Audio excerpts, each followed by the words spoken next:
علیکم ورحمۃ اللہ وبرکاتہ۔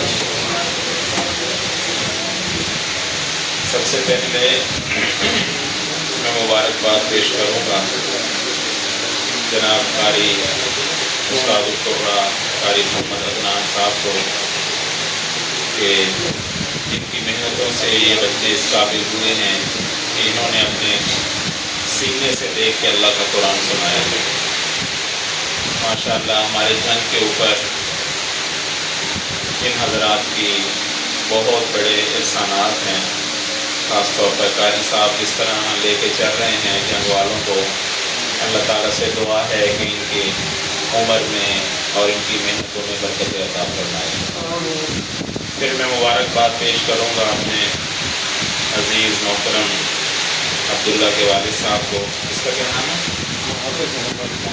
حافظ محمد اور حافظ عبداللہ کے والد صاحب کو، اور جتنے بھی متعلقین ہیں کہ ماشاءاللہ اس بات کی خوشی کا کوئی ٹھکانہ نہیں ہوتا کہ جس کا بچہ قرآن پاک حفظ کر جائے اور پھر حفظ کو سنبھال بھی جائے اور پھر اس کو عملی طور پر کر کے دکھا بھی دے۔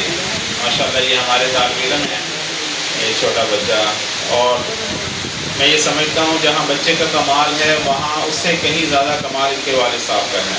جس قدر سخت ڈیوٹی انہوں نے دی ہے مدرسے میں، بڑے پریشان تھے کہ بچے کو کچھ آتا جاتا نہیں ہے، حفظ کر دیا۔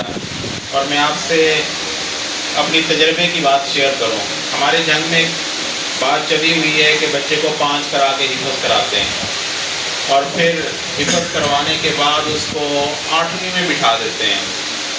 ایک تو بیچ میں 3 سال کا گیپ آ جاتا ہے، پھر 5ویں تک بچے کی استعداد اتنی ہوتی نہیں ہے، پھر جب بچہ 8ویں میں بیٹھتا ہے تو کافی اسے مشکل آتی ہے، لیکن 8ویں پرائیویٹ ہے، 8ویں کا سرٹیفکیٹ مل جاتا ہے تو بچہ 9ویں کے قابل ہی نہیں ہوتا۔ ہمارا اتنا قیمتی مجمع جس پر استادوں نے محنت کی ہوئی ہوتی ہے، وہ بیچارہ میٹرک بھی 3% بچے میٹرک کر پاتے ہیں، ورنہ سب ضائع ہو جاتے ہیں۔ تو اس بچے نے قرآن پاک حفظ کیا، پھر الحمدللہ جامعہ عبداللہ بن عباس میں ان کے والد صاحب لے کر آئے، قاری صاحب نے ہی رہنمائی فرمائی۔ قاری صاحب کا الحمدللہ میں اعتماد حاصل ہے، ان کے بہت سارے بچے، اور ماشاءاللہ جتنے بچے ہیں قرآن پاک میں بے مثال ہیں، وہ بہت اچھا پڑھنے والے ہیں۔ ہمیں بڑی خوشی ہوتی ہے، دل سے دعا بھی نکلتی ہے۔ یہ آئے اور ان کے والد صاحب نے اتنی محنت کی بچے پہ کہ یہ بچہ الحمدللہ پوزیشن لینے والا بن گیا۔ تو میں تو یہ آپ حضرات کو مشورہ دوں گا، ایک تو ہر گھر میں حافظ ہونا چاہیے۔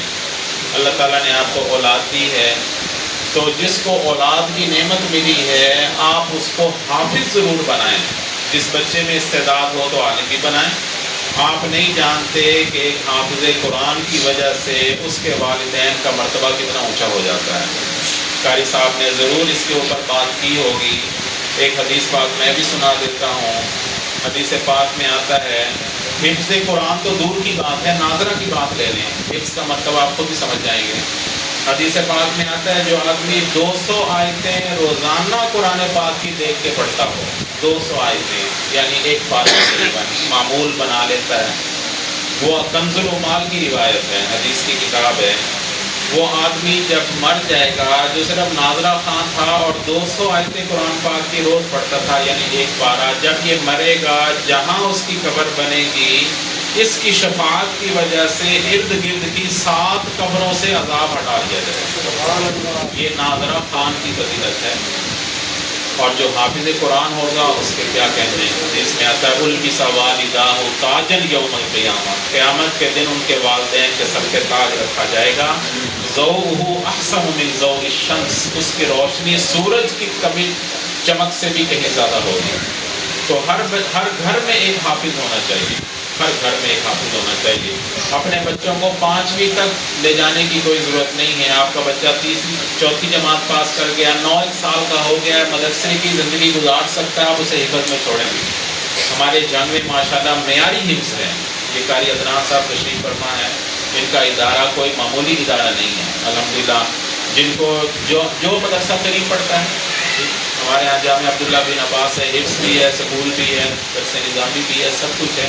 تو میں یہ چاہتا ہوں کہ ہمارے ہر گھر میں حافظ ہو۔ اصل میں یہی کمائی ہے، یہی پڑھائی ہے، اور یہی چیز آگے جا کے کام آنے والی ہے آپ لوگوں کے لیے۔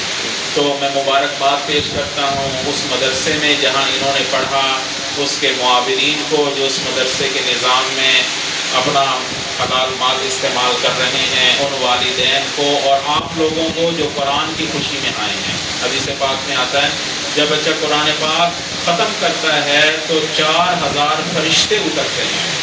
اللہ ہمیں دل کی آنکھیں دے دے کہ اس مجلس کو 4000 فرشتوں نے گھیرا ہوا ہے، اور ایک فرشتہ حافظ قرآن کی پیشانی کو چوم لیتا ہے کہ اس نے قرآن پاک سنایا ہے۔ یہ چیزیں نظروں سے اللہ نے اوجھل کر رکھی ہیں، لیکن آپ دیکھتے ہوں گے اس جگہ پہ آپ بیٹھے ہیں، تاک رات ہے، ایک اطمینان کی کیفیت ہے۔ ہم باہر سے آئے ہیں، اندر آتے ہی طبیعت بدل گئی، طبیعت کے اوپر ایک نورانی کیفیت چھا گئی۔ آپ کافی دیر سے بیٹھے ہیں، اب جب باہر نکلیں گے تو دیکھیں گے کہ ہم ایک بہت عمدہ جگہ سے اٹھ کے آئے ہیں۔ یہ گھر عام گھروں کی طرح ہے، لیکن یہاں سارا مہینہ قرآن سنایا گیا اور قرآن کی برکتیں ہیں، وحی کی برکات ہیں۔ اس مجلس کو قرآن کی برکتوں نے گھیرا ہوا ہے۔ یہ قبولیت دعا کا وقت ہے، تو اللہ تعالیٰ سے آپ بھی دعا کریں، ہم بھی آمین کہیں، اور یہ نیت کریں کہ ہم اپنے بچوں کو حافظ بنائیں گے، اور پھر حافظوں کو سکول نہ بھیجیں۔ میری آپ سے گزارش ہے، ہم نے سکول بھی دیکھے ہیں، کالج یونیورسٹیاں بھی دیکھے ہیں، آپ تو دیندار گھر کے لوگ ہیں، آپ کے بچے سکول میں جا کے بھی آپ کی وجہ سے دین کے اوپر قائم ہیں، ورنہ جن گھروں میں دین کا ماحول نہیں ہے ان بچوں کو بچے حافظ بن کے سکول میں جا کر بیچاروں کی نماز، بیچاروں کی داڑھی اور ان کی ٹوپی اور ان کے ساتھ جو معاملات ہوتے ہیں، قاری صاحب بھی اس بات کی تعریف کریں گے کس قدر بچے ضائع ہو جاتے ہیں۔ تو الحمدللہ ہم نے سکول بھی بنایا ہے، 5 سال میں وہ بچہ جو ایک دن بھی سکول نہیں کیا ہم اس کو میٹرک کروا دیں۔ یہ خوشخبری آپ لوگوں کے لیے، اہل جھنگ کے لیے الحمدللہ۔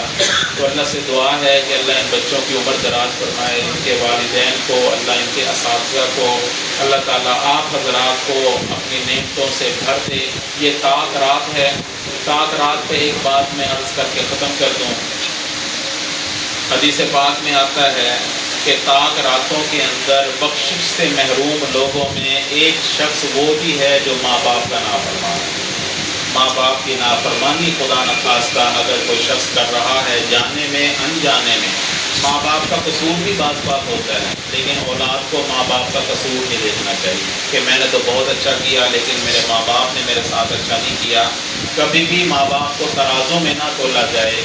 بعض لوگوں کو دیندار ہوتے ہیں نا، وہ کہتے ہیں میرا باپ تو نماز بھی نہیں پڑھتا، میرے باپ کی تو داڑھی بھی نہیں ہے، میں تو نمازی بھی ہوں، میں تو روزے رکھتا ہوں، میرا باپ روزے بھی نہیں رکھتا۔ اللہ نے یہ نہیں کہا کہ نیک والدین کے ساتھ اس میں سلوک کرو، اللہ تعالیٰ نے فرمایا وَبِالْوَالِدَيْنِ إِحْسَانًا، والدین کے ساتھ اچھا سلوک کرو، وہ جیسے کیسے بھی ہیں، ان کے صرف والدین ہونے کی نسبت اتنی اونچی ہے کہ ان کا احسان تو ساری زندگی نہیں اٹھا سکتے، ساری زندگی پورا نہیں کر سکتے۔ تو میں ماہر قاری صاحب کے حوالے کرتا ہوں کہ یہ آمین دعا کروائیں، ہم سب آمین کہیں۔ آپ سب حضرات کو مبارک ہو۔ ادارے کے محتمل بھی تشریف لائے، انہوں نے مجھے فون کیا، تو ساری چیزیں چھوڑ کر ان کی محبت میں ہم آئے ہیں، تو ہماری حاضری جو ہے وہ آپ لوگ قبول فرمائیں۔ آپ کے بچے کے لیے ایک چھوٹا سا ہدیہ بھی لائے ہیں۔ ہمیں پتہ ہوتا ہے کہ 2 بھائی ہیں تو بھائی آدھا آدھا کر لینا، اور چھوٹا آئے گا تو بڑا آئے گا، چلو دونوں ہاتھ لگا لو، ٹھیک ہے؟ یہ ہماری طرف سے آپ لوگوں کو ہدیہ ہے۔